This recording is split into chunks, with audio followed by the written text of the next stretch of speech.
tiks godātais Špaņēļa kungas sadala ieguldīšanās izglītējos, sludinātā pārgatējos un dozvaņu sveitas.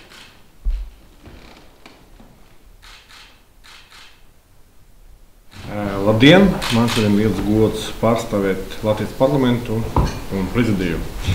Šodien mūsu valsts attiecības ir ļoti nozīmīga un vēsturiska diena. Jūs esat pirmais diplomāts un pirmais vēstnieks, kur pārstāvēt savu valsts Latvijā.